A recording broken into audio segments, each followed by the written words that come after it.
El fútbol siempre encuentra su camino, a veces entre aplausos, otras entre ruinas, porque no todos los mundiales nacen como deberían. Algunos se construyen a la fuerza, contra el tiempo, contra las dudas, contra el destino. Y este fue uno de ellos, porque hubo un momento en el que el mundial de 1986 se quedó sin casa, sin sede, sin rumbo, sin certezas. Pero el fútbol no se detiene, nunca. Y cuando parecía que todo podía venirse abajo, apareció un país, uno que ya sabía lo que era hacer historia, uno que no estaba en los planes, pero terminó cambiándolo todo, México. Y con él llegaría algo más, algo que no estaba escrito, algo que nadie podía controlar. Una historia que iba más allá de un torneo, porque en ese mundial no solo se jugaron partidos, se construyó una leyenda, un nombre, un momento, un mito. Pero eso todavía estaba por comenzar, pues Peloteando Historias ya se pone en modo mundialista, porque aquí te contaremos la historia de cada uno de los mundiales. 22 semanas, 22 mundiales, 22 videos. Porque este no es un año cualquiera, es un año histórico para los que amamos el fútbol. Hoy, México 1986.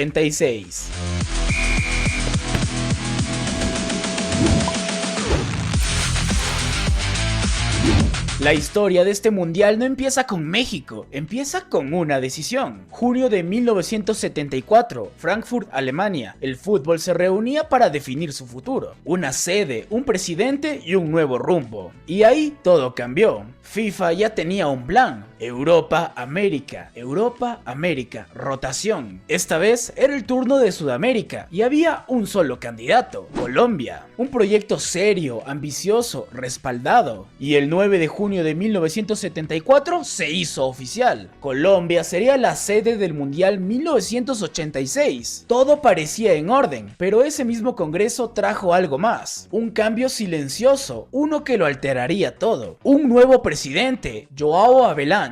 Y con él una nueva visión. El mundial ya no era solo fútbol, era negocio, industria, espectáculo global, televisión, patrocinios, dinero, mucho dinero. Pero para eso el juego tenía que crecer y las exigencias también. Nació un documento, el cuaderno de cargos, una lista casi imposible. 12 estadios gigantes, infraestructura total, transporte, hoteles, tecnología, divisas, todo al máximo nivel. El mundial ya no era solo organizar partidos, era sostener un sistema y Colombia empezaba a quedarse atrás, porque mientras el fútbol crecía, el país se rompía. Conflicto, violencia, crisis. El tiempo pasaba y las condiciones no mejoraban, hasta que llegó el momento. 25 de octubre de 1982, una decisión histórica. El presidente Belisario Betancur habló al país. Colombia renunciaba. Por primera vez, una sede decía que no. El mundial se quedaba sin casa, sin sede, sin rumbo, sin destino. Y entonces, cuando todo parecía perdido, alguien vio una oportunidad.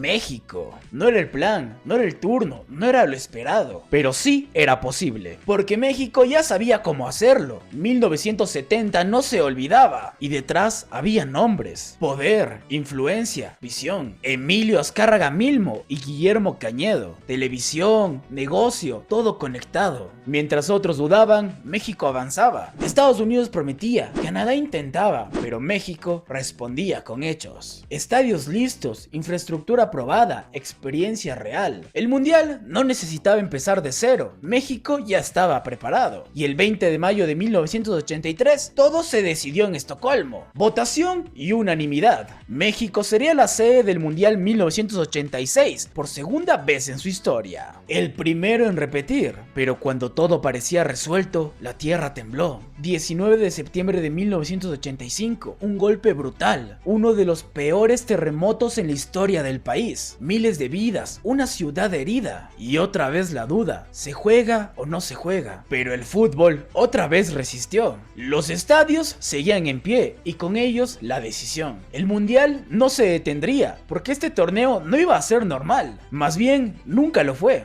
Nació sin sede, creció entre crisis y estuvo a punto de desaparecer, pero sobrevivió, y cuando algo sobrevive a todo eso no es casualidad, es destino, porque en México 1986 no se iba a jugar solo un mundial, se iba a escribir una de las historias más grandes del fútbol, y apenas estábamos comenzando. El mundo ya estaba listo, pero antes de que el balón rodara, había que ganarse un lugar, había que sobrevivir. Más países, más sueños, más competencia. 119 selecciones buscaron un cupo, más que nunca, pero no todos llegaron. Algunos se quedaron en el camino, por decisiones, por conflictos, por historia, y solo 24 lo lograrían. México ya estaba dentro, el anfitrión. Italia también, el campeón. El resto tuvo que pelearlo. Europa dominaba, Sudamérica respondía, África, Asia y CONCACAF seguían creciendo. Y por primera vez, Oceanía tenía su propio camino, aunque aún sin un boleto directo. Las eliminatorias comenzaron en 1984 y terminaron en 1985.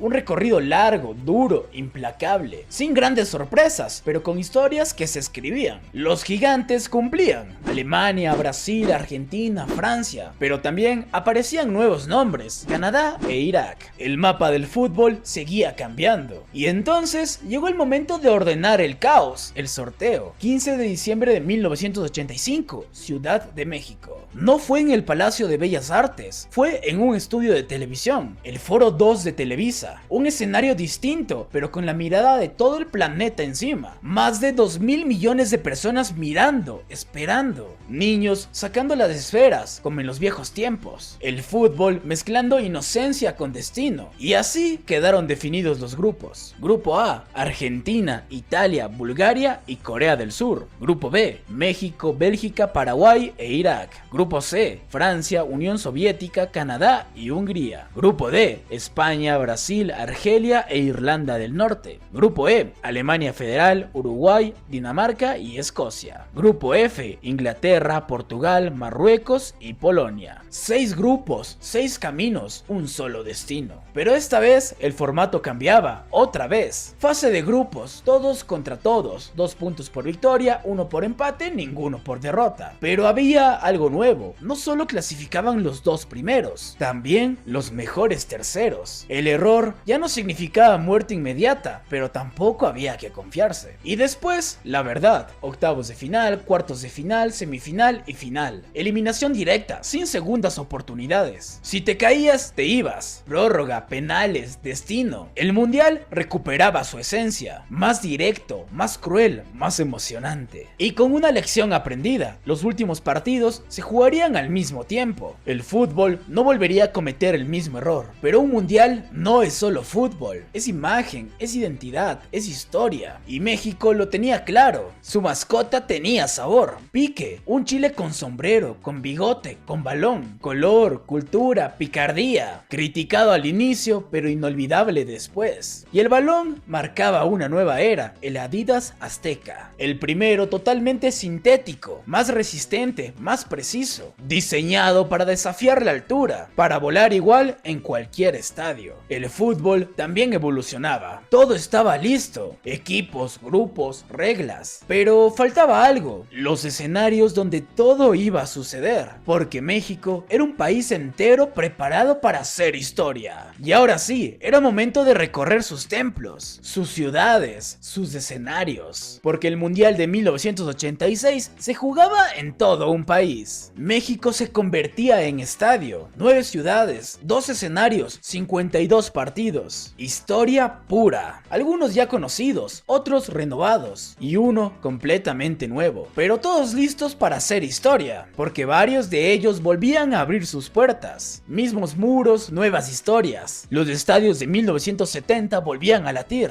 y uno se preparaba para algo único: más partidos, más historias y por primera vez 2 finales del mundo. Un templo que se volvería eterno. Las sedes quedaban listas. En Guadalajara, el Estadio Jalisco para 66,000 almas. En Zapopan, el Estadio 3 de Marzo para más de 30,000 personas. En Querétaro, el Estadio La Corregidora para más de 40,000 espectadores, el único completamente nuevo. En Puebla, el Estadio Cuauhtémoc para 46,000 personas. En San Nicolás de los Garza, el Estadio Universitario para 44,000 aficionados. En Monterrey, el Estadio Tecnológico para 38,000 espectadores. En Nezahualcóyotl, el Estadio Nesa 86 para 35,000 almas. En Toluca, el Estadio Toluca 7086 para 30,000 personas. En Irapuato, el Estadio Sergio León Chávez para 32,000 aficionados. En León, el Estadio Nou Camp para 35,000 espectadores. Y la capital, el corazón del país, Ciudad de México, tenía dos escenarios, dos mundos. El Estadio Olímpico Universitario para más de 72,000 personas. Historia olímpica, ahora mundialista. Y el templo, el gigante, el estadio donde todo empezaría y terminaría. El Estadio Azteca para 114,600 almas. Majestuoso, imponente, eterno. Un país entero convertido en cancha. Altura, calor, historia. Todo jugaba, todo contaba. Porque ahora sí, ya no había más espera, ya no había más preparación.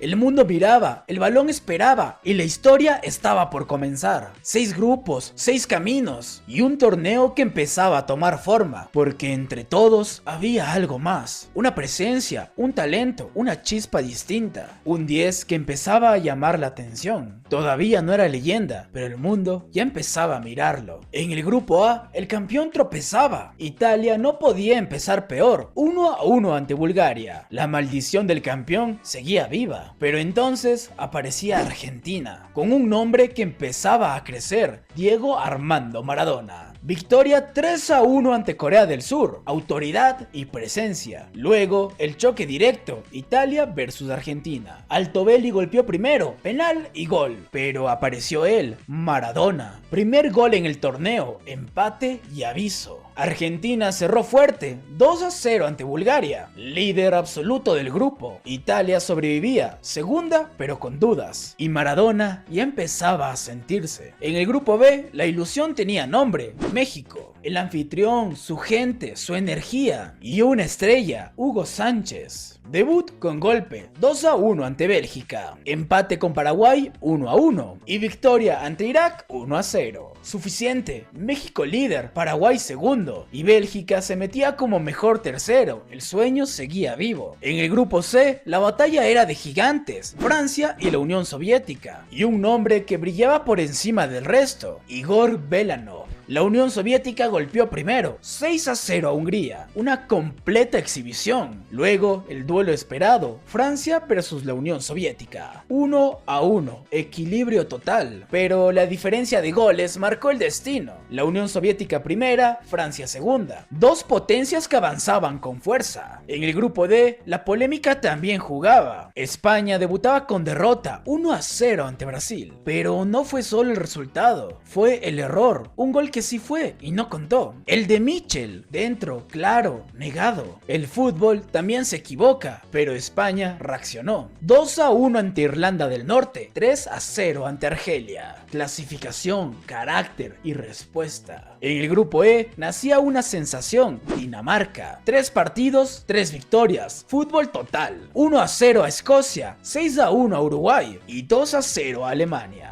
Un golpe tras otro. Laudrup, talento puro. Larsen, puro gol. Dinamarca enamoraba y el mundo tomaba nota. En el grupo F, la historia cambiaba de continente. Marruecos. Silencioso, ordenado, valiente. 0-0 ante Polonia. 0-0 ante Inglaterra. Resistencia. Y luego, el golpe. 3-1 a Portugal. Histórico. Primero de su grupo. África hacía historia. Inglaterra avanzaba y también despertaba su su goleador, Gary Lineker avisaba. La fase de grupos llegaba a su fin, con sorpresas, con polémicas, con nuevas historias y con una certeza: algo grande estaban haciendo. Un 10, un talento distinto, un jugador que empezaba a cambiar el torneo. Todavía no lo sabían todos, pero la historia ya giraba en torno a él. Pero esto recién comenzaba, porque ahora ya no había margen de error, ya no había segundas oportunidades, el que perdía se iba. Y el siguiente paso eran los octavos de final. Nuevas reglas, nuevos caminos. Los mejores terceros seguían vivos: Bélgica, Polonia, Bulgaria y Uruguay. Una oportunidad más, porque ahora todo se decidía en la cancha. México quería hacer historia y lo hizo, 2-0 ante Bulgaria. Autoridad, control, explosión en las gradas. Pero hubo un momento que quedó para siempre: Negrete, una volea perfecta y un gol eterno, uno de los más bellos según la FIFA. México avanzaba de una ronda de eliminación directa por primera vez, mientras que Marruecos seguía soñando, pero al frente tenía a Alemania. Resistencia, orden, un muro africano. El empate parecía el destino, hasta el minuto 88. Tiro libre, Mataus, disparo raso y gol. Cruel, tardío, definitivo. Alemania sobrevivía. Por otro lado, el campeón caía. Italia no pudo. Francia golpeó primero. Gol temprano de Platini. Control, jerarquía y luego el golpe final. 2-0. Francia avanzaba. Italia se despedía. El trono quedaba vacío. Y entonces llegó una exhibición: España versus Dinamarca. La sorpresa contra la ilusión. Dinamarca golpeó primero, penal y gol.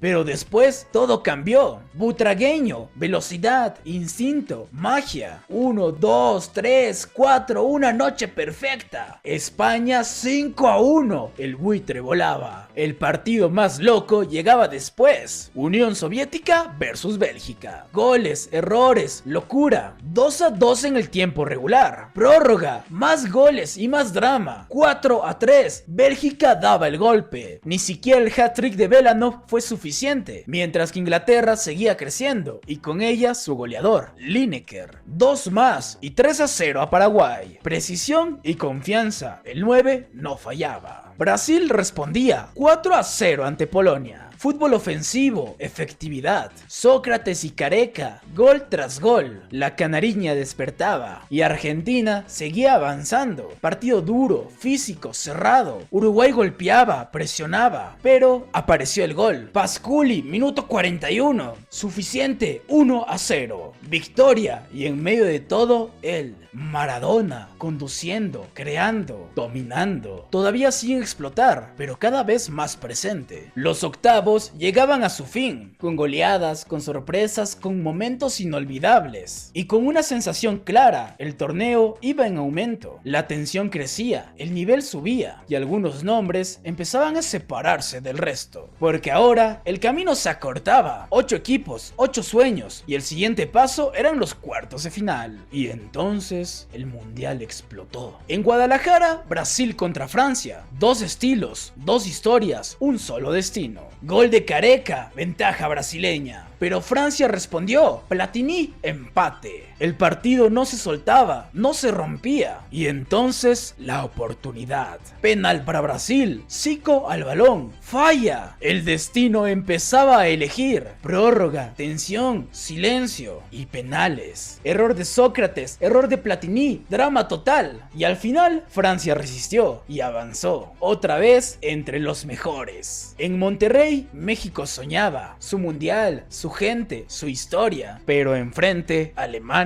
Fría, calculadora, implacable. Partido cerrado, sin goles, ni siquiera con uno más, porque Alemania se quedó con 10 y aún así resistió. Prórroga y nada. Penales y otra vez Schumacher, el héroe para algunos y el villano para otros. Atajadas, frialdad, sentencia. México caía, Alemania avanzaba, sin brillar, pero avanzaba. Y entonces llegó el partido. llegado el momento, el día que cambió todo. Argentina contra Inglaterra, el 22 de junio en un Azteca repleto, ante más de 114,000 espectadores. El mundo miraba, pero no era solo fútbol, había historia, había tensión geopolítica, había algo más. El primer tiempo cerrado, tenso, pero en el segundo nació la leyenda. Minuto 51, balón al aire, salto, choque, y entonces la mano, gol, protestas, reclamos, confusión, pero el árbitro lo valida. El Diego después diría que fue la mano de Dios, y el mundo no lo olvidaría jamás. Pero esto no había terminado. 3 minutos después, el balón en su campo, Maradona solo, giro y arranque, y entonces magia. 1, 2, 3 rivales, corre, sigue, no se detiene, deja atrás a todos, defensores, historia, lógica, amaga el arquero, gol, el gol del siglo, el gol que lo cambió todo. Inglaterra descontó con Lineker, pero ya era tarde, porque ese día no solo ganó Argentina, nacía algo más grande, una leyenda, nacía un dios. En Puebla se jugaba España contra Bélgica. Favoritos los españoles, pero el fútbol no entiende de lógica. Gol belga, silencio, España resistía, luchaba y al final empataba. Furia y esperanza, pero no alcanzó. Penales y FAF gigante. Atajada final, Bélgica a semifinales. Una sorpresa total. Y así el mundial cambió para siempre. Porque en estos cuartos no solo hubo clasificados, hubo historia, hubo drama, hubo leyenda. Y un nombre que ya no era promesa. Diego Armando Maradona ya era destino. Y ahora solo quedaban 4 equipos, 4 caminos y un paso más hacia la gloria,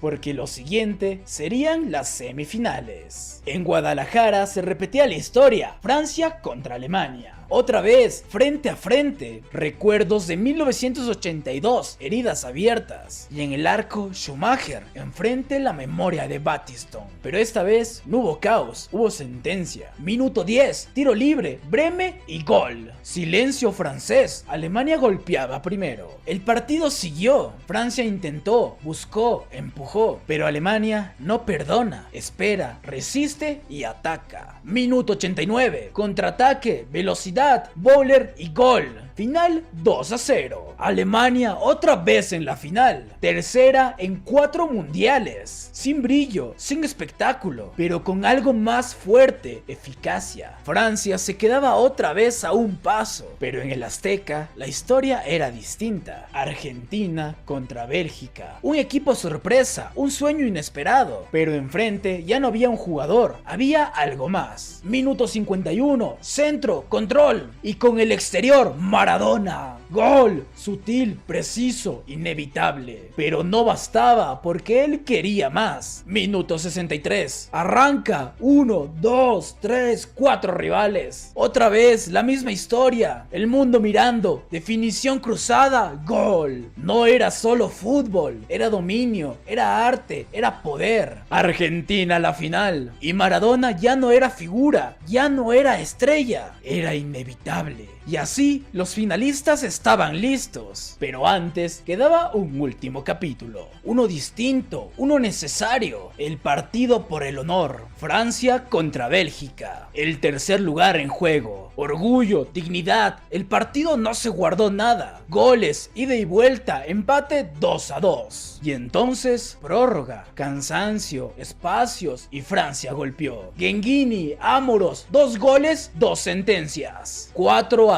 Francia se quedaba con el bronce, un premio a su talento, Bélgica se iba con la frente en alto. Y ahora sí, no quedaba nada más, no había más caminos, no había más segundas oportunidades, solo uno, el último, el definitivo, porque lo que venía no era un partido, era historia pura. La gran final del Mundial de 1986. El 29 de junio, Ciudad de México amanecía distinta. La ciudad latía, respiraba fútbol. El Azteca esperaba 114,600 almas. Un solo momento, una historia a punto de escribirse. El mundo se detenía, 2 gigantes, 2 campeones, Argentina, Alemania, un destino. El partido comenzó tenso, cerrado, estudiado. Cada espacio una batalla, cada balón una guerra. Y entonces, el primer golpe. Minuto 23, tiro libre, centro al área. Salta uno, Brown, gol 1-0. Argentina arriba. Alemania resistía, pero Argentina encontraba espacios. Minuto 55, pase a profundidad, Valdano define, gol 2-0. El Azteca explotaba, todo parecía decidido, todo parecía terminado. Pero no, porque Alemania nunca se rinde. Minuto 74, tiro de esquina, Rummenigge, gol 2-1. Minuto 80, otra vez el balón al área, Bowler, gol 2-2. El Azteca en silencio, Argentina golpeada, el partido parecía que se escapaba. Y entonces apareció él, no con un gol, con algo más grande. Minuto 83, Maradona toca un pase, pero no cualquiera, perfecto, milimétrico. Burruchaga corre, deja todo, define, gol 3-2. El Azteca explotaba, el mundo también. El árbitro mira el reloj, el tiempo se acaba, el final llega. Argentina campeona del mundo por segunda vez en su historia. Y en el centro un nombre, un hombre, una historia, Diego Armando Maradona. No fue solo un torneo, no fue solo fútbol, fue magia, fue rebeldía, fue talento puro. México 1986 nos dejó todo, goles, sorpresas, historias eternas, pero sobre todo nos dejó una leyenda. Un jugador que tocó el cielo, que desafió la lógica y que convirtió un mundial en su más grande obra. Porque hay torneos que se ganan y hay otros que se dominan. Y este tuvo un dueño y su nombre era Diego Armando Maradona.